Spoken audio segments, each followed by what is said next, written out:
হুগলিতে যথাযথ মর্যাদায় পালিত ভারতের ৮০তম স্বাধীনতা দিবস। হুগলি জেলা শাসক দপ্তরের সামনে জাতীয় পতাকা উত্তোলন করলেন অতিরিক্ত জেলা শাসক অনুজ প্রতাপ সিং।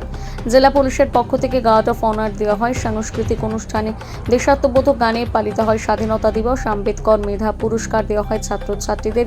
উপস্থিত ছিলেন চুঁচুড়ার বিধায়ক সুবীর নাগ, অতিরিক্ত জেলা শাসক, মহকুমা শাসক।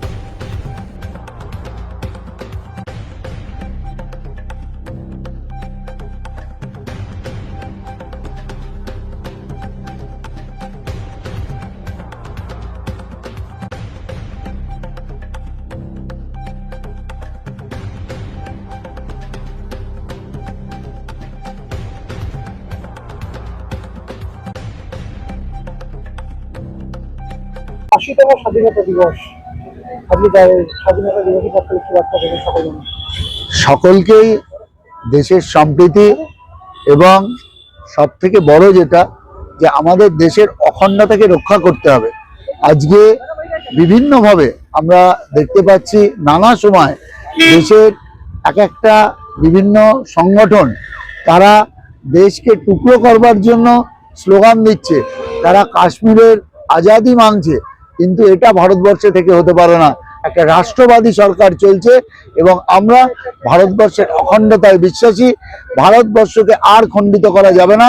ভারতবর্ষকে তার অখণ্ড ভারতের স্বপ্ন আমরা দেখি এবং আগামী দিন আমরা বিশ্বাস রাখি যে সমস্ত ভারতবর্ষ থেকে যারা খণ্ডিত হয়ে গেছে, তারা অন্য রাষ্ট্রে পরিণত হয়েছে, তারা আবার ভারত মায়ের সাথে অন্তর্ভুক্ত হবে, তার প্রক্রিয়া চলছে, সেখানকার মানুষ বলছে।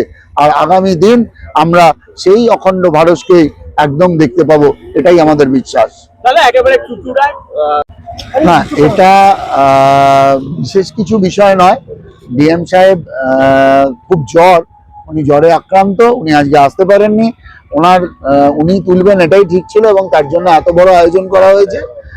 উনি আসতে পারেননি, কিন্তু দেশের স্বাধীনতার দিন তিনি থাকতে পারলে তারও খুব ভালো লাগবে।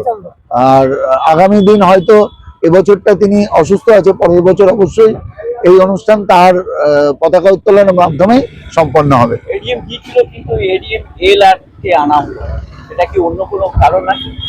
দেখুন, এই বিশেষ বিষয়টা তো আমি বলতে পারবো না। নির্দিষ্ট ছিল এডিএমএলআর তুলবেন। আমি এখানে আমন্ত্রিত হিসাবে এসেছি। এটা আমার প্রশাসনের অনুষ্ঠান ছিল।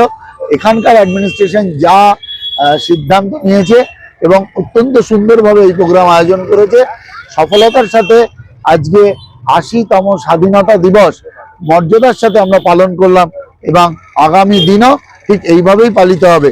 আজ আমরা প্রধানমন্ত্রীর আহ্বানে যে মানুষের মধ্যে সারা, প্রত্যেকটা মানুষ নিজের বাড়ির ছাদে পতাকা লাগাচ্ছে, দেশকে ঐক্যবদ্ধ করা, এটাই আমাদের মূল প্রয়াস।